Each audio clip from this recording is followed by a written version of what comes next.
Sequester axe gets ready to swing tonight at midnight. Well, maybe not such a big axe after all. Wasteful Washington spending remains untouched. Oregon Congressman Greg Walden, chairman of the National Republican Congressional Committee, joins us right now. Good morning to you.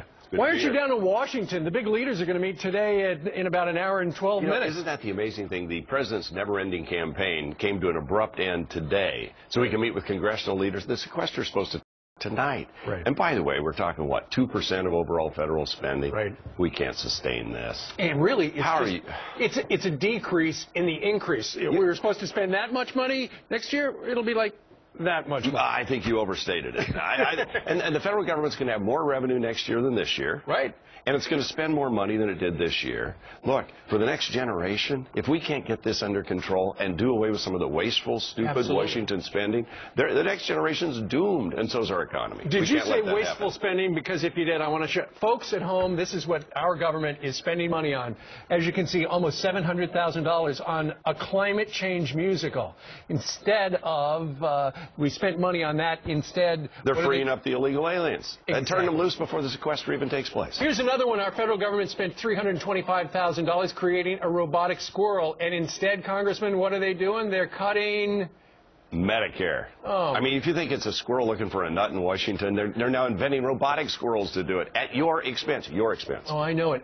Instead of, look at this, cutting taxpayer-funded liquor, vodka, whiskey, and gin, that cost us almost $100,000. Instead, they are... They're laying off the TSA workers. They want to inflict the most pain possible on the most people possible rather than go after this wasteful Washington spending. Do you know, last year alone, according to a GAO report, government overpaid various people and contractors $115 billion. $115 billion. That's more than the sequester.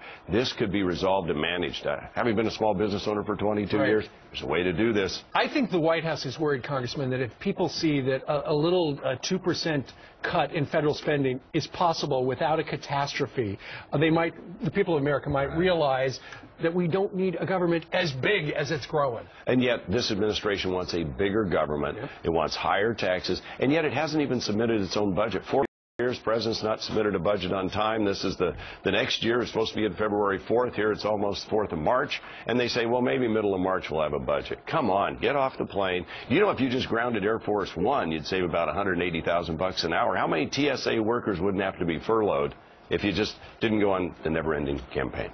Wouldn't that be a refreshing question if somebody asked that in the White House briefing room? It could happen. You never know. All right, Congressman Greg Walden from Oregon. Real pleasure, sir. Thank you. Good to be with you. Nice to see you.